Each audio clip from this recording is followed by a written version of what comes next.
This is here the new Mercedes 911 GT63 Pro. Wait a minute, did I say 911? What I mean is, this is the Mercedes AMG GT63 Pro, and they want to fight against the Porsche 911. Well, obviously, visually, they have moved closer to the 911, and also performance-wise, and also the concept that you can get a 2+2 seater.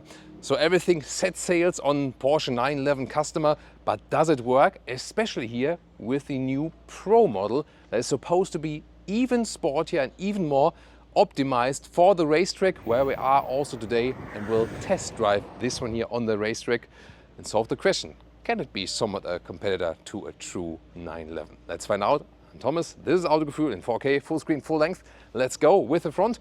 The GT63 Pro gets, first of all, standard carbon fiber. Visually, you can directly see that. And also optimized air intakes, so they direct more cool air to the brakes, for example, for better brake cooling. Also optimized aerodynamics. So usually at really high speeds, the front lifts a little bit, just by the airflow, and that has been reduced by 30 kilograms. This is again better for high-speed driving on the track, for example. Alpine Gray is this very vehicle color here.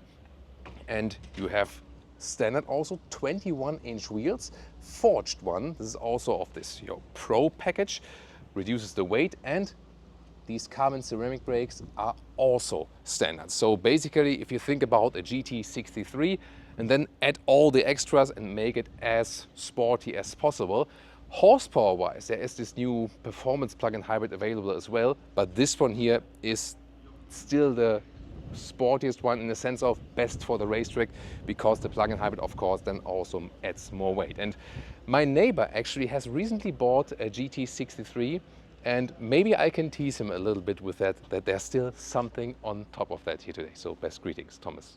He's actually having the same name like me. Then here, this typical shape, also the GT63 with a huge hip area. And yeah, it does remind us a little bit more with the 911 resemblance now, because it has become longer than before. And with the Pro model, usually you would take like an aerodynamic package for the normal 63. This one here then is included with the carbon fiber also there, really massive. A normal 63 would have a retractable wing for, let's say, a little bit more elegance. Rear axis steering, this one gets as well 2.5 degrees in the opposite direction in the front wheels. And you can see it right here. Our t-shirt out now in the shop, so order your piece. The Autogefühl Fake Exhaust Police. Yeah, some manufacturers are going away from that now, like Audi, for example, but here these are just the tips. Yes, the air does go through, but this is not how the exhaust actually looks like, you know what I mean? Also more optimizations for the airflow in the underbody part and so on, and more carbon fiber. So yes, a very sporty look. And would that one be too much for you, or is it just right? Tell me in the comments. Turning indicators, pretty cool here. Replace the daytime running light. And what's also a very nice feature is underneath here there is another aerodynamic function which optimizes the airflow, and you can also actually activate it from the inside.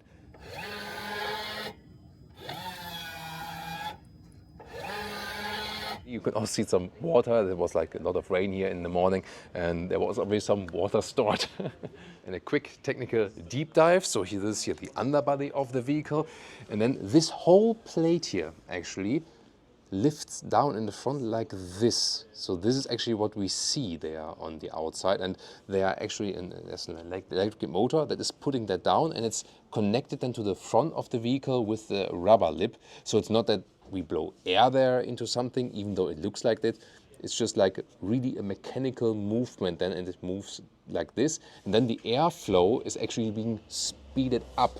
And it works like a wing. Also, if you compare it to an airplane lifts up because the air is going quicker over the wing than under the wing. And here it's like the reverse effect. So then with this additional mechanism there, the air goes quicker in the underbody of the car and sucks the vehicle even more to the ground. And the indicators here in the rear, pretty cool, very wide, very visible here, the full lower part. Let's open the hood.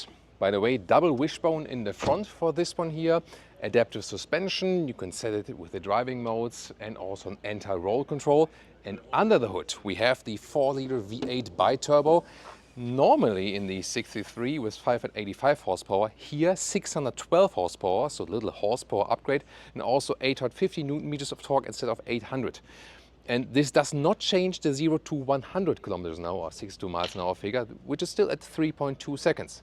In comparison, by the way, a new Porsche 911 GTS hybrid, the update there, that one has 3 seconds, so it's still a little bit quicker. So indeed, acceleration-wise, this more now in the region of a 911 GTS. And that would also fit from the orientation, like racetrack-wise, because it is also the sportiest version there, in the sense, again, not the quickest one. That would be at Porsche then the Turbo S. And here then the E-Performance version. But this one definitely laid out most for the racetrack. And this 50 Newton meter upgrade actually, as I said, doesn't change the to 100 kilometers an hour figure, but the 0 to 200 kilometers an hour. And that one then is half a second quicker. All-wheel drive is also standard with a rear-wheel bias, and it also varies a little bit. Now to the interior. Here the door handles, they fold out, and I still think it's not a good idea because, for example, not that it would have just happened, if the key is inside of the vehicle while you do some shooting and then the battery dies and the door handles are closed, they're shut. And then you have to manually like pull them out like with a credit card, and it's bollocks. So I think it's an over-engineering thing.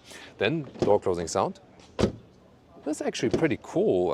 I mean, it sounds almost like G-Class alike, a little bit interesting, although these are here, of course, frameless doors then for this sports car. Then interior with microcut, that's their brand name here then for the microfiber, and here also with carbon fiber decor element.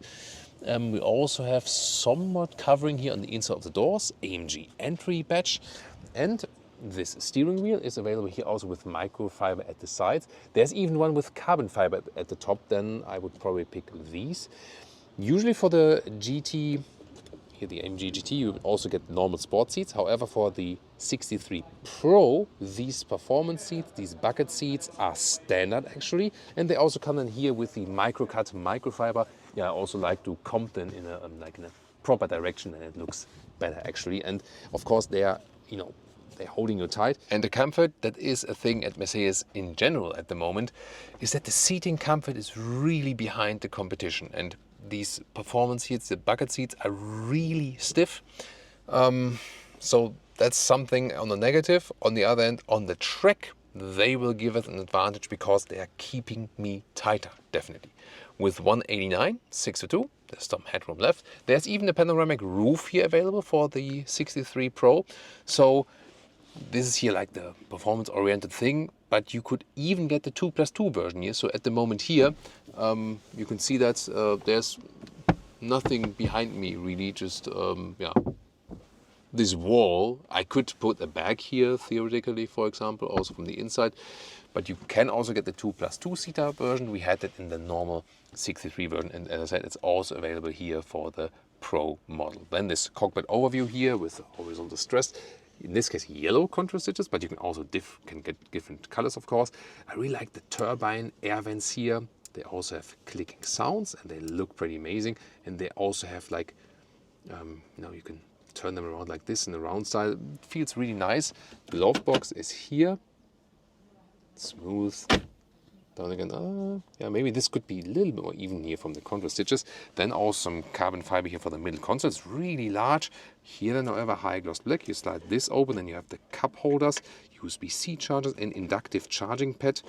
And let's see, when this, I'm not sure, like this rubber thing they put there, I feel it's just too soft. And you can see there is a cooling hole, but we feel that the phone still overheats when you charge it with inductive charging. Nice microfiber covering here for this split. Open like this, 2 USB-C chargers, plop, plop. So these sounds are actually pretty cool. Yeah, and that steering wheel with the shifting pedals.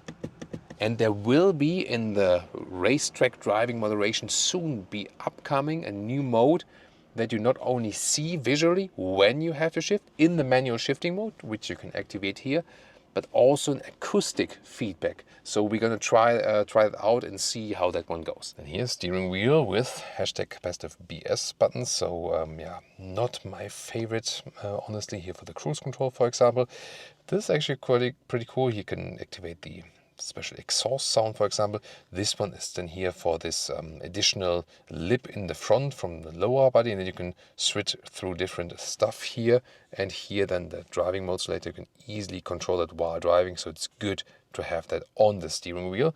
And then as for the digital instruments, there we go, and you can also pick different stylings, Super Sport, Sport, for example. Head-up display can also be activated like this, so whatever you prefer in that respect. And then the middle infotainment screen, as we know from Mercedes, the climate unit always stays here in this lower area. So for a touch solution, at least it's relatively easy to control, I have to say. And here you can see we're at the Ascari Race Resort, here Spain track, and you have this home menu, and also with the update here now, so you have these really large tiles, for example, and performance is actually quite nice. I will let that one run while we are on the racetrack, that you can also see some engine data here, for example. Oh, and there's the IWC analog digital watch, let's take it that way, where you can also use this start stop feature. Yeah, and usually, of course, Apple CarPlay, Android Auto. Let's check out the trunk or the boot. 320 liters, and see here, this cover here automatically raises with it. However, I can also unbuild it. Let's take it that way here, and like this, then it's gone. And there we can see it is actually quite spacious. Of course, way more spacious than the 911, where you only have the front boot actually. So here a better access. 80 centimeters or 31 inches in the width, and the length here, let's take it up the step. This is like 95 centimeters or 37 inches. Actually quite cool, I would say. And unload that one. Underneath, there's some more little space. There we go. And here you can see this is the version, as I said, without the rear bench. So this is then just fixed. You cannot fold this.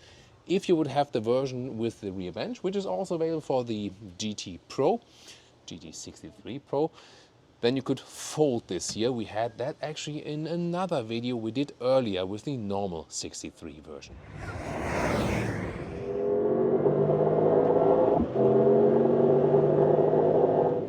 Woo! Welcome to Thomas's Driving Lounge in the racing style today. Mercedes AMG GT63 Pro. And this is running like a pro. So sound-wise, definitely a big difference to the Porsche 911, because this V8 here does definitely deliver more sound. And yeah, I mean, I've been driving the normal 63 version so far, and this Pro here adds definitely more raciness. I can feel that already right now. I am in the race driving mode. This tunes everything for best, a lot of G-forces here. So for best sporting experience on the racetrack, means also the throttle input is really precise, just how I need it. Whereas actually in the Sport Plus mode,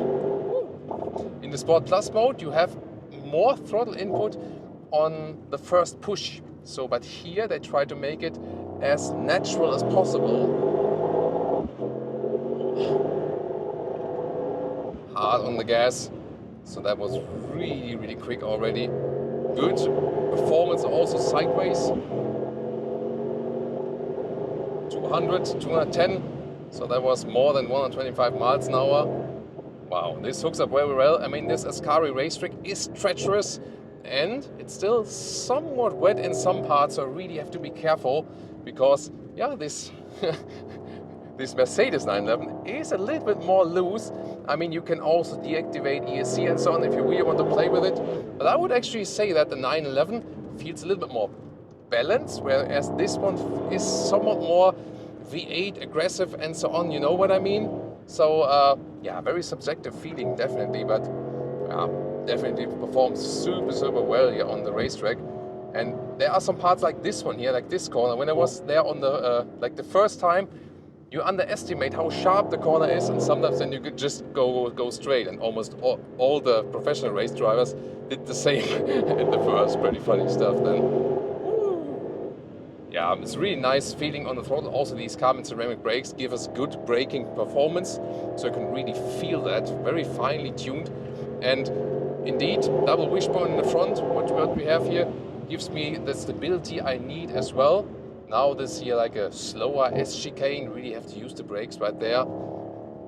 It's also not uncomfortable in a way, so although the suspension is tuned to the really stiff note, here on the racetrack, of course, we do need that.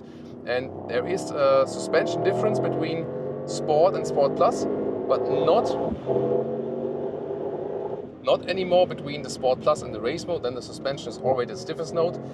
This adaptive lower spoiler underneath the car, basically, this one, by the way, deploys depending also on the driving mode. So here in the race mode, it already deploys way earlier, whereas in the comfort mode, it's only way low, like at higher speeds then. So this is also another parameter they set then here on the race mode, for example. The ESC, by the way, is not connected to the driving modes. This one you do rule separately, actually. Here, by the way, the steering feel is really nice. Something maybe wasn't the best with Mercedes in the past, but here they really worked on it. So you see, I don't have to steer that much, and fine steering commands are transported onto the road. So I'm really happy with that. Now I can open it again, accelerate out. Very interesting, isn't it? And what else? Whoa, these G-forces that were being applied, so you feel the weight of the car. Yes, the GT Pro is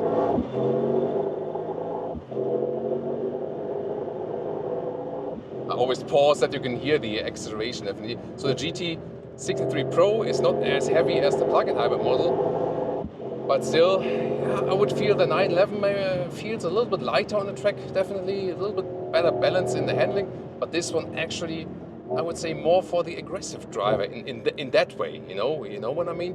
And what I can also show to you is when we go into the manual shifting. So I can either just use the shifting pedals and shift down myself, and then I'm also staying in a gear, so this is actually possible.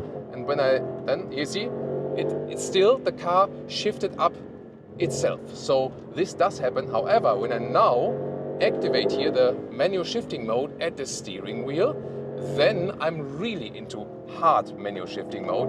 And then the vehicle also, there we go, stays in it. And did you hear that sound? That is actually a sound that is done by the vehicle itself to signal you that you have to shift up, like here. There we go. So then you even don't have to rely on the visual information or on the engine sound. You can just play your game. There we go. Listen to that sound and then shift up, that you don't stay in the ref limiter for like too long time or something like that. So very interesting what they've did there with that one. Would you fancy this option? There we go.